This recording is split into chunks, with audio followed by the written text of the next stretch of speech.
is going on, everyone? Welcome back to another episode of How to Scout here on Two Guys Watching Football. And I'm honored to be joined by my guy, reoccurring guest. It's James Ogden from Russell Street Report, UK Ravens, and Red Star Baltimore. James, my guy, how's it going? It's going good, Cole. Thanks. It's my birthday today, so I get to do great thing I like to do just things I enjoy on my birthday, and this is definitely one of those things. There it is. And did you bring the cake? I told you to bring cake. I didn't bring the cake. I'm sorry, Ross. I'll have to go up and have some later. Well, happy birthday, brother. And this is a fun one. Not only are we talking about one of our favorite topics, something we talk about every day, but we're talking about a joint product that you and I worked on together. And I mean, I'll be clear because I need this to be clear because everybody's always thanking Cole. Cole did about 10% of this project, and James, actually, you know what? I'll say 5 because you even did the graphic work and put it together. But this is James' baby, and I was just lucky enough to send in some scouting reports for guys that I focused on. So we're talking about the 2022 Baltimore Ravens NFL Draft Guide. It's published on redstarbaltimore.com. I put the link down in the description. Go check it out. You can see it pinned in my Twitter profile. You'll see it all over James's Twitter profile. An incredible piece of work, man. Like I just kind of sat there on the weekend and I did this when the Beast came out. I always kind of find like a good couple hours and read through my favorite sections. And then I did that with our guide. And I'm blown away by just how specific it is. So what I want to start with, because we're using this as a nice little intro to the guide for those that haven't seen it yet, or those who are looking for a little bit of the backstory. So why don't you tell us about how this started? How did you start with these profiles? Kind of walk me through it.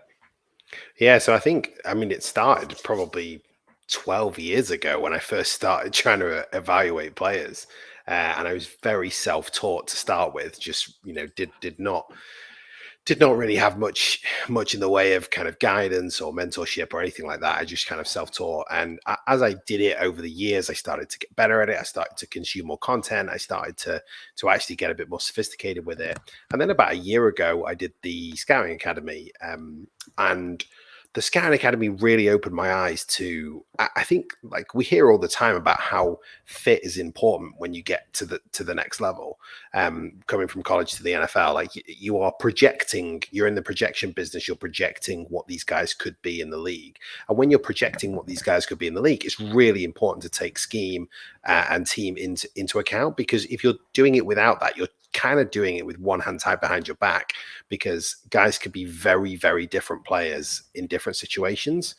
And so knowing that and having done so much work at the Scouting Academy to get to the point where I can actually evaluate players to the level that I want to, I really wanted to put together a Ravens focused draft guide, because you would be able to write. I wanted to write reports for the Ravens. I think that's something that people would want to consume, and it appears that they do. Yeah, no, that makes perfect sense. And that's one of the unique pieces about this product. So we have things out there like the Beast. We have, Lance Zierlin's work on NFL.com. There's some more team specific stuff that I've seen come out, but there's nothing for the Ravens. It's just Ravens specific. And it's kind of one of those things that we talk about all the time when I see, at national analyst mock drafts. And the example I'll use, because I use it for everything, is Kuiper constantly every time in his first 3 mocks putting Linderbaum to the Ravens and being like, well, they need a center. Okay, sure. Yeah, they need a center. What kind of center do they need? What kind of center fits their system? It's that lack of nuance is why I see so much value in this. And I've done the draft profiles before, and every time I kind of planned, I would do strengths, I do weaknesses, and then I would do fit, because the fit is, I think, the meat of what Ravens fans are looking for. And then this was just a better way of approaching it. And we'll throw one up here and we'll kind of have you walk us through it before we talk about one of the more critical pieces. And I want to get into the Red Star. We'll get into that in just a second. But walk me through kind of, obviously this one, it's different based on position, which is very unique and I love it. But this is for cornerbacks. I started with Andrew Booth because he's got a Red Star. He's one of our guys collectively. So walk me through the report and how someone would read this. Yeah, so I think the first thing you want to go to is with Andrew, you want to go to the top section. Now, this isn't actually the order in which I will evaluate a player. I do not look at the athletic profile before I evaluate a player, because I like to get an idea of what that player is athletically on the field before I go and look at his measurables and in terms of testing. But I think what you want to do when you're looking at any player is go to the measurables first. So you can see we've given you the measurables. You can see arm length, hand size, and then 40-yard, 10-yard, vertical jump, broad jump, bench press, short shuttle, and 3-cone, which are all the measurements that we can get. Those are all from Relative Athletic Score, which people should go follow Ken Platt if they don't, and go to Relative Athletic Score. RAS.football is the website, and it's great. And so it basically shows you a kind of, so you can see in here, you've got the 40-yard dash. Actually, we don't have it in this report because Andrew Booth didn't do any of the measurables. I was going to say he's a bad example. He's a bad example. But normally you would see the 40-yard dash time, and then you would see the percentile at his position. Did Sauce run? Sauce didn't run either, so that doesn't help either. No. This just looks like I haven't done it. Okay, we'll leave it. But you guys get what we mean. Yeah. So basically, what percentile are you for that position is what that gives you. So it starts to give you an impression of how athletic that guy is, not just the numbers. Arm length, I would just say go Google arm length if you want to find out where people are in terms of how long those guys are. There's plenty of stuff out there with that. So then you want to probably move into the meat of the evaluation, which is what I've written there. So you can see with some positions, I'll give you context.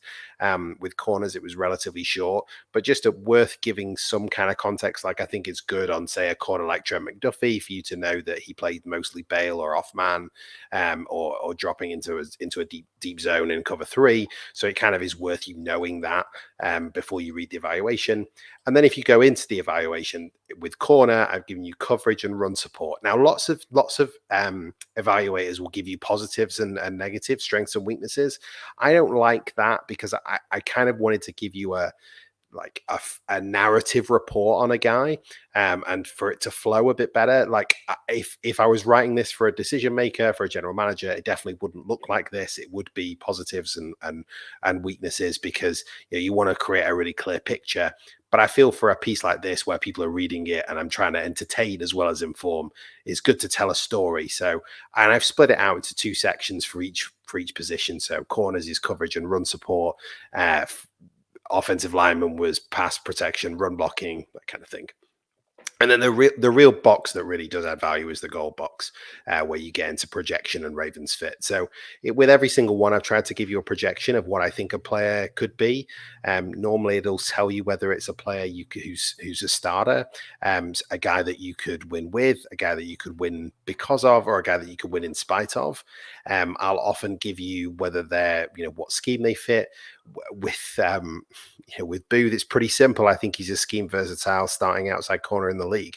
And I think he's one of the best players in this draft on film. Obviously would get into his evaluation if we were going to get into that, into why he's going to get drafted, where he's going to get drafted. But in terms of the Ravens fit section, that then gives you a bit more of a detailed, in-depth sort of focus on how he would fit with the Ravens, sort of focusing on what the Ravens look for in the position, what the scheme is, what the scheme fit is, how his traits match up to what the Ravens care about. And also maybe I will also get into a kind of where is he fit on the depth chart? What's this guy's role going to be year one and into the near future?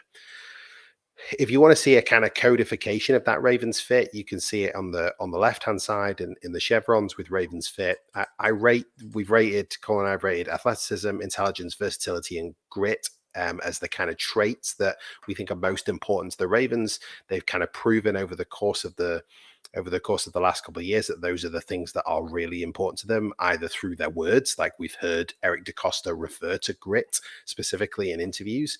And I think that's a combination of kind of toughness and competitiveness. I think we've seen them really value versatility at different positions, especially at defensive back. And so it's important to rate those things. The other thing we've rated is the scheme fit, which obviously is probably the most important of all of those 5. You can clearly see the production there. So most of that stuff is from publicly available data on PFF, which is just around tackles, for corners and defensive players. It's tackles, sacks, hits, interceptions, pass breakups, and then the relevant stuff for offensive players. Injury. Now, there will have been some players where they will have missed 1 or 2 games over the course of their career where it just says injury none, because I'm not willing to put in all of that detail, because there are times when it can take a long time. But then sometimes it is very relevant, and when it is relevant, I'll have put it in there. Like, for instance, here with Andrew Booth, one of the reasons why he will fall is because of some nagging injuries and hamstring strain. And also, I think the thing I missed here was his sports hernia surgery that he's had as well. And then just a little summary at the top of the player, which really varies from player to player. I think I wasn't particularly uniform with that, but yeah, you get just a little summary at the top if that's all you want to read on these guys. Oh, and I love it. And I mean, the other key thing with Booth Jr. specifically, and with this draft guide, is that little red star beside his name. And so obviously this is posted on redstarbaltimore.com. So explain the red star to me.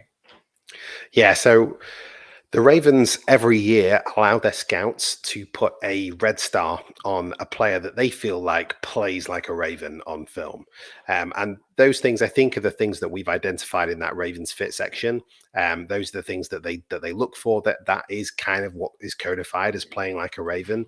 Over the years of doing this, even before I did this guide, over the last sort of 10, 12 years, I've always used red stars to kind of denote the players that I think I would pound the table for, basically. Not necessarily guys that would fit the Ravens, but guys that I really like, and if I was building a team that I would want on my team. This year, obviously, I've changed it a little bit and done it a bit more with a Ravens-centric view, but also, obviously, they're going to be guys that me and you both really like as well on top of that. But I think, basically, it's kind of been codified by that 5-star rating. So if they get enough 5-star fits on those 5 categories, then they become a red star, and they become a guy that we think really does play like a Raven. And Booth is a great example of that.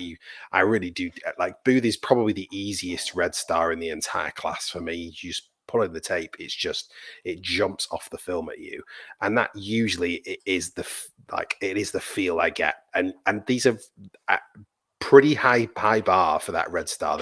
There's what I think 6 in the whole guide. So I only gave out 1, and that was Rasheed Walker. So yeah.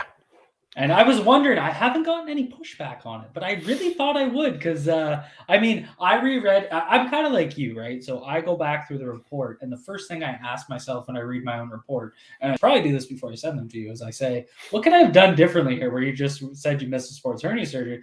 I missed some pieces with Walker, like I really should have talked about some of the inconsistencies in his technique, and not in his ability, but in his execution of his technique, and that didn't really pop up. But that's something where it's like, it's so tough, because you fall in love with some of these players, and it's like, I just have so many glowing things to say because I can see the path to success, and that's how I view Booth too. And I'm very high on Booth, and I think I said that in the last episode I did with Ian.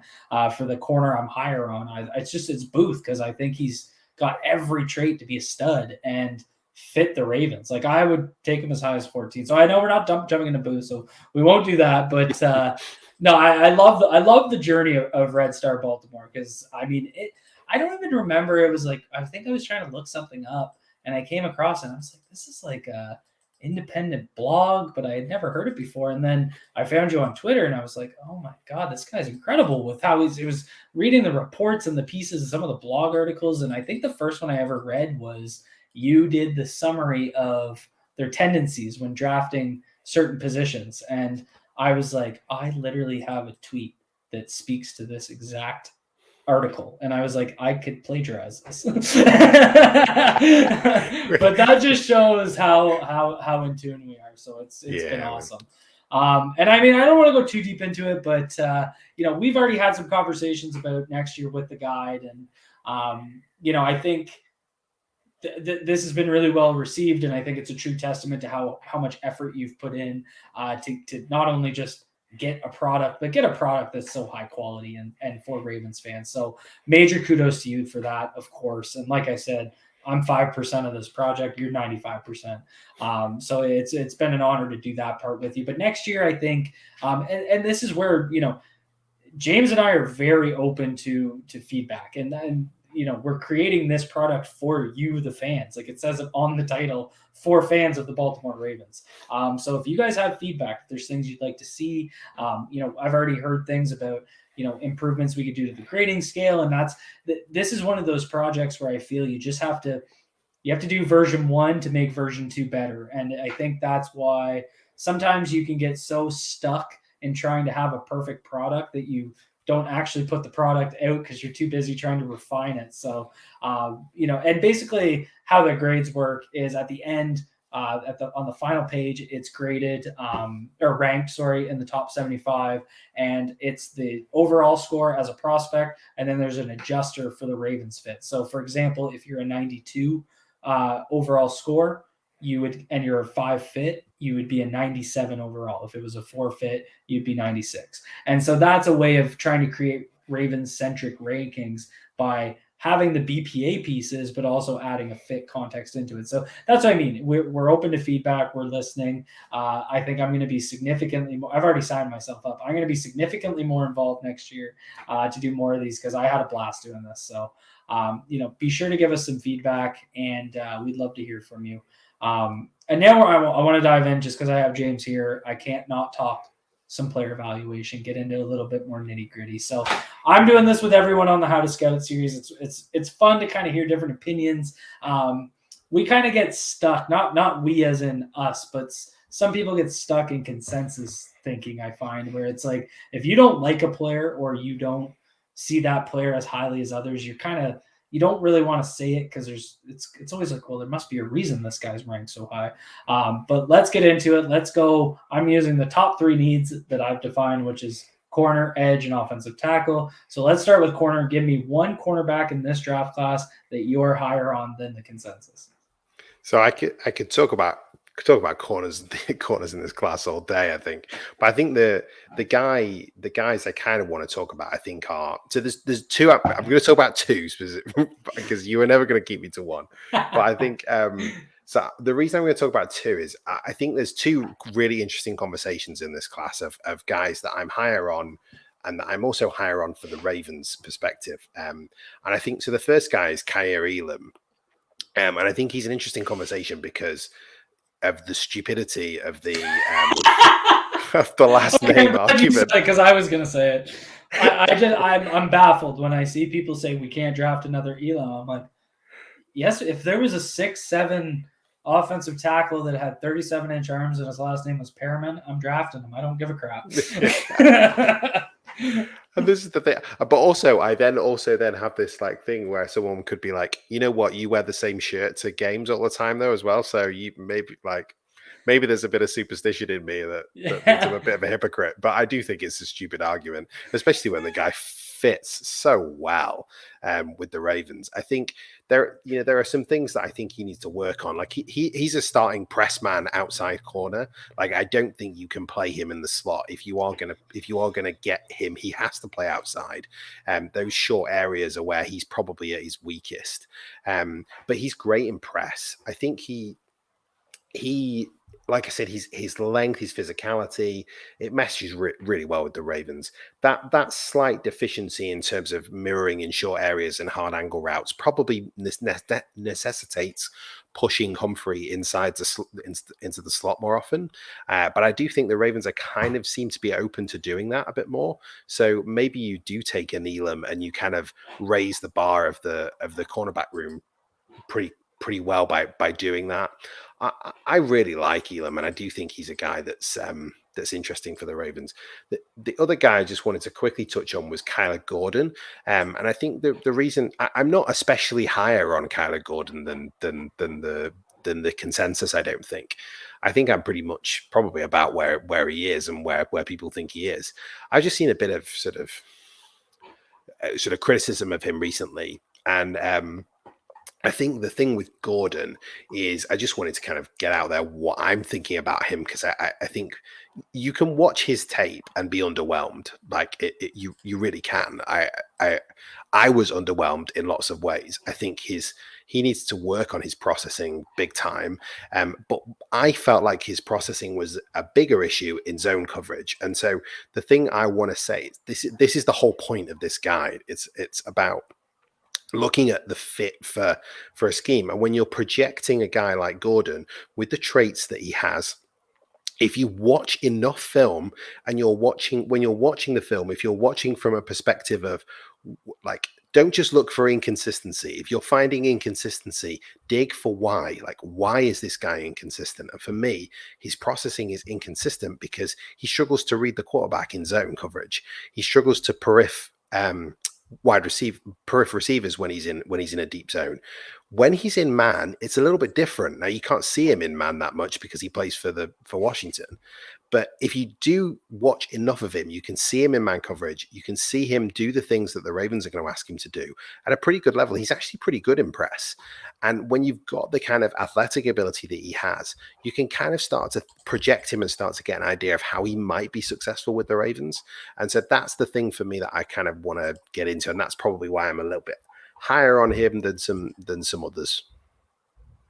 Yeah, that makes perfect sense. And I've found myself in a couple of those conversations lately with Gordon specifically because I think it was Jay-Z had him mocked at 45 in his recent. So I think that kind of drummed up the conversation. But what I really saw with Gordon when I watched him, and I'm not the corner guy, so I'll kind of put this out to you, is it seemed to me like he had that versatile skill set where he could be inside in the slot, or he could be outside in certain situations. And that gives the Ravens flexibility when we're talking Ravens fit, because like you said with Kyrie Elam, if you draft Elam and say you do it relatively high, like say they traded up to get him at the start of second round, I mean, you're going to probably play him outside exclusively. You got Peters outside exclusively, and it kind of creates this weird piece with Marlon Humphrey where now it's like, okay, he's your slot corner. And it's like, well, is that really what you want? Do you want to be able to move him? So do you want a more versatile guy? And that's kind of where,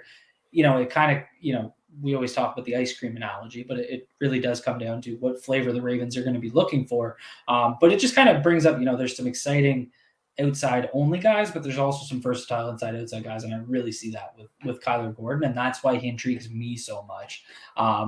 And I would say the same with his buddy McDuffie. Like I kind of see that same idea. You don't really see a lot of that on film because he's playing so much deep zone and cover three, and that's just what he was asked to do. But when you look at projectable traits and then see what he'd be asked to do in Baltimore, I think it would work out quite well based on those traits. So let's move into edge. So give me an edge that you're higher on than the consensus. Yeah, so my edge guy I was going to talk about was Dominic Robinson, which I've seen you mention him before, and I frankly, there are a bunch of edge guys I could talk about, but I feel like maybe that's a cheat because maybe like everyone else is just as high as I am on some of those guys. But I think Josh Pascal isn't a consensus thing anymore. Now it is the consensus. It really is, isn't it? I heard Brugler and Zilline talk about that on their most recent. Who they compare him to? They said if you can't get Trayvon, if you can't get Trayvon Walker, you go Josh Pascal, and I completely see that. Yeah, big physical. I didn't think he was as. I mean, and that's kind of their point is you're getting them later because they're not as good as the. So that's part of it, but I didn't think he was as good of a run defender. But still, I mean, that Trayvon Walker just bullied guys. So I mean, that was probably baked into my mind a little bit. I don't think you could be as. I mean, when you see some of that explosive strength in the run game from Trayvon Walker, it's just you can't. No one in this class can match that. No. The way he snaps offensive tackles in half, it is crazy. So Dominic Robinson, I suppose, talking about run defense, there's the opposite. Like Robinson is not a Ravens run defender right now at all, not by any stretch of the imagination. But I think with Dominic Robinson, what you got to remember, he's a wide receiver convert, so he has only really 1 year as a starter as an edge rusher, and it's interesting because there is I've seen I think it's Brandon Thorne actually who's done a lot of work on showing that. There is some similarities between technique used at the wide receiver position and technique used at defensive line, because actually when you're your wide receiver position trying to get off press, that it's similar kind of hand technique that you're going to need to use. So I do think that transition isn't as crazy as people think, but there's plenty of stuff that shows up on tape that shows that he does need some seasoning as a pass rusher. He has no plan. He really doesn't at the moment. He doesn't understand how to get home, but he has all of the tools you're looking for. He has this outstanding lateral quickness that is really difficult to deal with. His hip mobility, his foot speed, like there's so much athleticism there. And while his plan isn't yet sophisticated, there is a plan, and it's operated on from a really high motor. The kid he's very tough. And then the final thing that's really alluring about him is his bend. So his cornering is scary good. And so when you look at him and you look at all the raw tools and everything and all of the kind of potential that you see on the tape, you think this kid could be special, given that he's only really been doing this a year. The thing he has to improve, obviously, is his run defense. He doesn't diagnose blocks quickly. He does have pretty good hand timing and placement, and he's got some explosive strength to him, but he just doesn't yet have the kind of core strength, play strength to be able. Actually, it's more core strength than play strength to be able to constrict running lanes. Like, he's not going to be a guy who's going to set a physical edge and constrict running lanes in the way that we expect to see from edge rushers in Baltimore. So there's a lot of seasoning needed there, but I just feel like there's so much there to work with that I would love to get him in a defensive line room and go to work with him. The other guy, just to quickly mention that I like him from that perspective. Sorry, I keep doing this.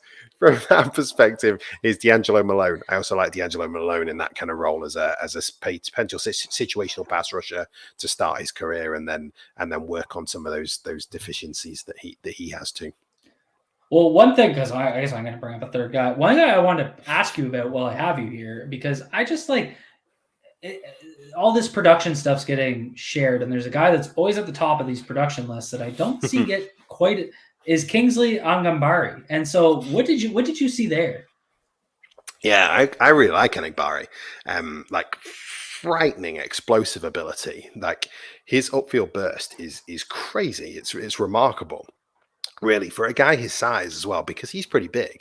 I think he has great hand usage. I think he's got a really good plan as well. So I feel like he's a lot more polished than some of these other guys that you're looking at. I think he's a disciplined and productive run defender.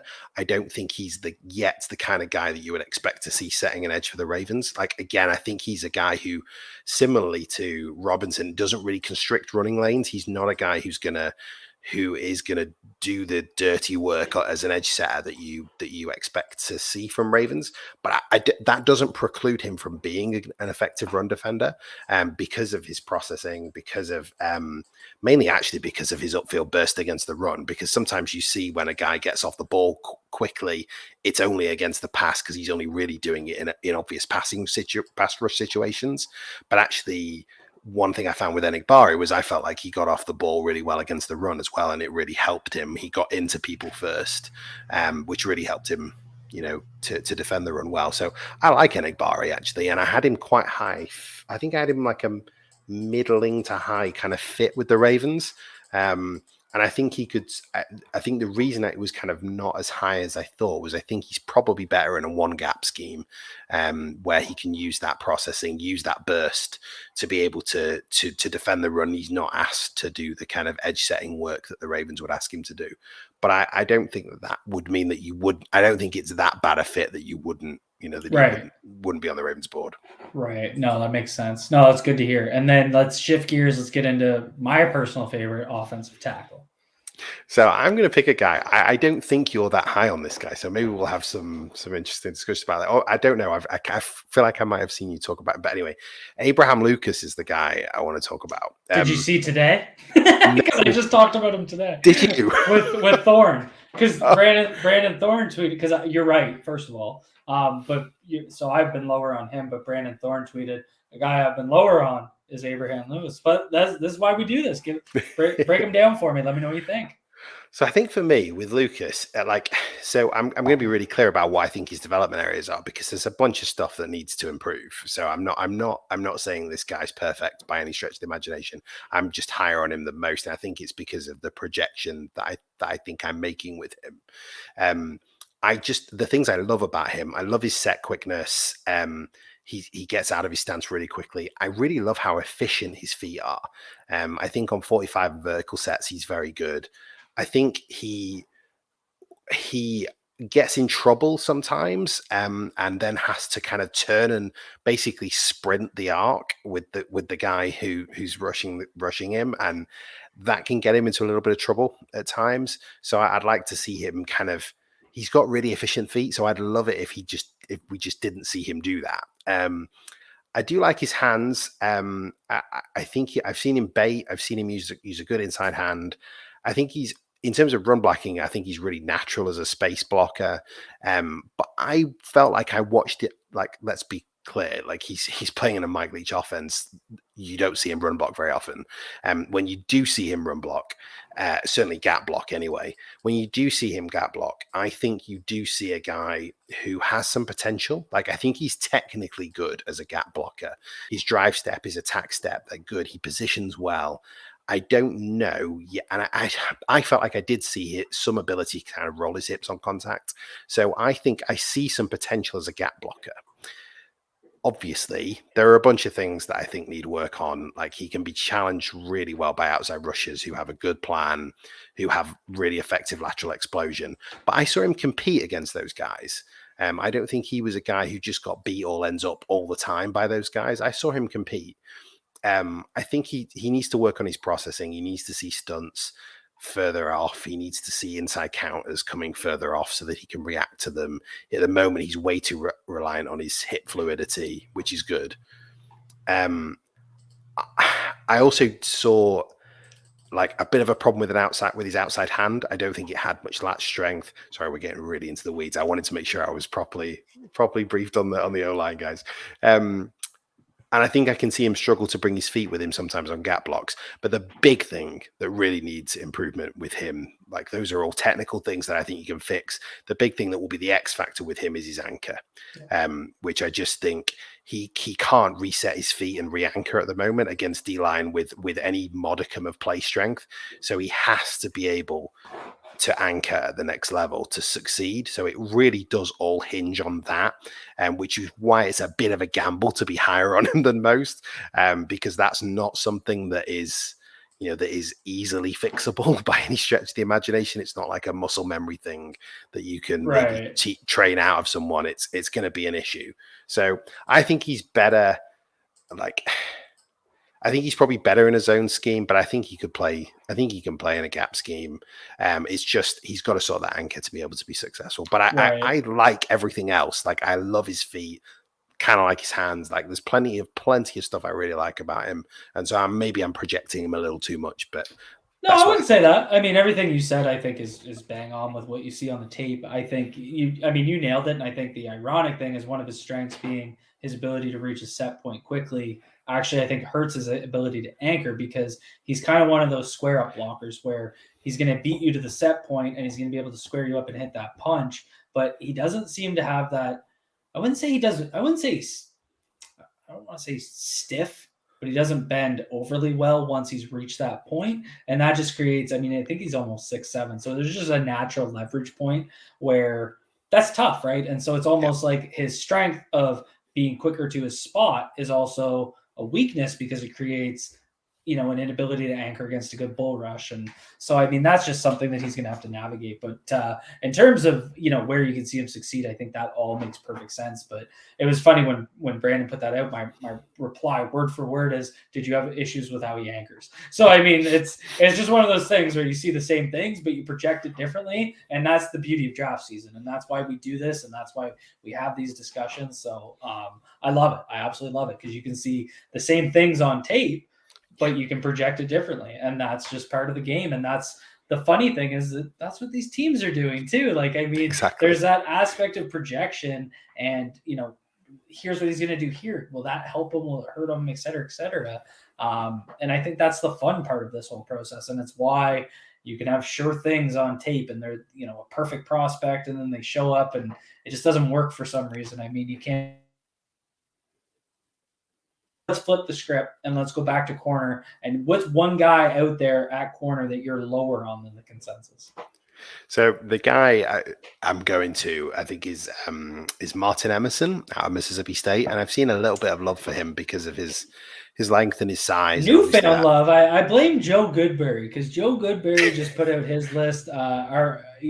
Great guy. I'm just ragging on Joe. Joe's awesome, but I think Emerson was third on his corner rankings, if I remember correctly. He was at least top 5. So I saw that come out, I think, last week, and then there was a little bit of buzz in the timeline. But carry on. I had to interrupt. No, you're so right, and that's what I've seen. I think the thing to say first of all is that this is a good contrast to Kyler Good and Trent McDuffie conversation, because he too at Mississippi State played in a lot of off man, a lot of zone. And I watch, but I always will watch enough to be able to see him in all different situations. And I did watch enough where I felt like, he obviously has a high ceiling. Like there are some projectable traits. I think he had 4.5 speed. Obviously the length is great. I think he had 33.5-inch arms, which is prodigious length at the corner position. He for me though, I think has a processing deficiency that for me really, really hurts him, and it really hurts his play speed, I think. And I think he has quite inconsistent physical toughness that the Ravens will hate. I felt like I saw him throttle down his effort in blowout losses, which is something that the Ravens are just going to pull up. I mean, that's going to get you in John Harbaugh's doghouse very quickly. I think he does have the physicality to play like a Raven, but he just didn't play with that consistent physicality. And that worries me. Like, the question there is why. Like, I can see you be physical. I can see you be tough and competitive, but it doesn't happen all the time. Can't teach dog. That's the biggest thing I've learned. And that's if I don't see in the first 2 weeks if Ben Cleveland's a starter, if I don't see him getting after it, you can't teach a dog. I don't know what to tell you. Well, exactly. And I think you definitely can't teach that. And the other thing that I suppose you can teach this, but his receivers with better salesmanship really got separation at the top of their routes. Like he was not able to read hips. He was not able to read route progressions particularly well. And he then really struggled to stay in phase at the top of routes with receivers who had some savvy to them. And every receiver in the NFL has some savvy to them. So he's gonna have to improve that in terms of in-man coverage. And that was why I'm lower on him than I am on Kyler Gordon, because for me, Emerson's particular processing deficiency related to man coverage. And so that's why I'm a little bit lower on him, I think, than the consensus. Sorry, Joe, we still love you. And let's shift gear. Let's get right into edge, because I mean, this is I struggle with this one because I just love this edge class. So I mean, finding a guy that I'm not high on, I default to, I think, the obvious one. I'm wondering if you're going to go there, but I'll leave it open. You go where you want to go. Well, so do you mean Karlaftis? No, I was thinking Trayvon, because I always go to Trayvon. Okay. Why are you thinking Karlaftis? No. So I've seen a lot of obviously I've seen a lot of negativity on Karlaftis, and for me, I got such a good, there were some reports in this guide where I was kind of like, I'm not sure about this. With Karlaftis, I felt like I got such a good read on who he is and who he's going to be. Like I feel like I know who George Karlaftis is, and I don't have a problem with him in the first round. I don't love him at 14, but I don't have a problem with him in the first. I'm not super low on the guy. Yeah. I know who he is, and that's and so I'm not really. Yeah, I don't think I'm low on him.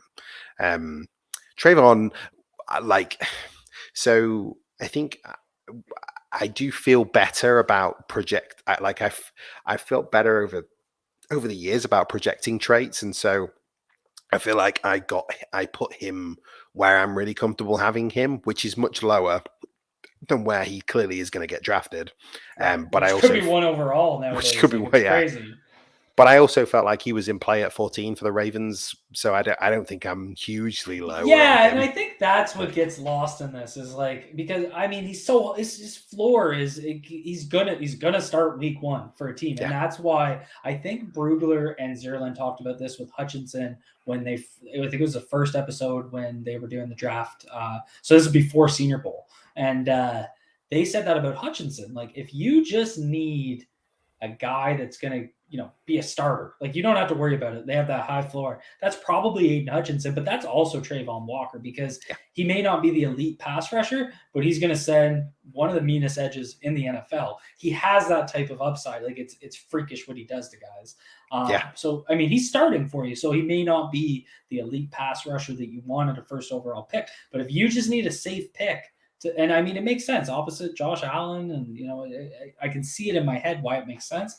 But then I look at it and I'm like, how the hell can you take a guy there that just didn't have any production at all? And when he does pass rush, he just bull rush. I don't know. It's tough to me. It's so tough. And the other interesting conversation, which me and MC have had a few times, is about his get off, his upfield burst, because it's the first thing that will stand out on the tape to you if you are like looking for that trait. There are times when he sat in his stance a full second after everybody else is out of their stance on that Georgia defensive line. Now, a number of times that's because of the responsibilities that the Georgia defensive line put on him. He had multiple responsibilities, sometimes in one play. So you can see him get down in that squat stance, and then it's like, oh, I might as well not even pay attention right now because he's just that squat stance. I hate that squats, and they even get Carter and Davis doing it at times, and I hate it. I hate it so much. But I mean, they won a natty with it, so you can't really say too much. No. And I think so it's basically you've got to so that's him getting out of his stance slowly is a processing deficiency. It's just how much do you what credit do you give him for the fact that he's a 21-year-old, I think he's 21-year-old kid trying to play a really multiple defensive line position where he's moving up and down the line, doing all kinds of different things. And so how much do you kind of give him a pass for that deficiency? And say, I loved his background too, because he's got that military background and it's really in depth because he came from a small town in Georgia where he's like, it feels like a movie where he's like, I read the article where they took the ring and the trophy back and did the parade. And it's like this small kid grows up in Georgia. He's from a military family.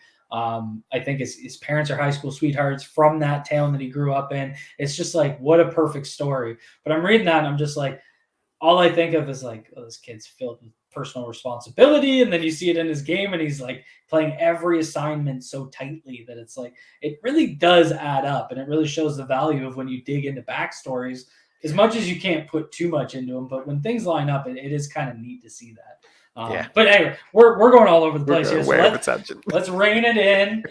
So one edge that you're lower on in the consensus. So I'm with you that it's really difficult to do that in this class because these edges are great. So the guy I picked out was Sam Williams, who I've seen a bit of love for, and I'm probably a little lower on than most. Okay. Little lower. Is it because he literally just ran past people and didn't really do anything else? I mean, he talks about it himself. He got asked about it in an interview, and he's like, well, they can't block me, so I just ran by them. And I was like, well, that's not good. Yeah. And I felt like there was also a bit of an issue when he did run past people that I didn't see amazing bend. I didn't see him corner particularly well. And it felt like there was, that was missing. Obviously, his explosion, his acceleration is phenomenal. And, you're going to get that. You're going to get that in the NFL. And it's going to be really difficult to deal with as a situational pass rusher. I think he knows how he wins as well. Like you said, I felt like I saw that on tape. He knows how he's going to get home and he takes what the offensive line gives him. And so that feels to me that I saw enough to say that he's going to be able to develop a plan at the next level, because you saw him know that he can run past people. And so you did see him start to use some pressure steps upfield before coming inside. And so you can start to see some of that kind of thought process going in about strategically how to break down an offensive lineman. Right. So I felt like you saw enough of a kind of a pass rushing brain to know that he would be able to maybe adapt at the next level when he sees more offensive tackles who can just neutralize that outside rush. So I did like that. I think the thing for me, like I said, I think he's got some raw tools. And I think he could even be a bit versatile. Like, I think you probably can play him inside, outside, to an extent. But I think he's got a lot of work to do as a run defender. He probably has the makings of a good run defender, but I just think there's really inconsistent technique in his hand usage, in terms of his placement and his timing. Specifically the timing, I was pretty concerned about.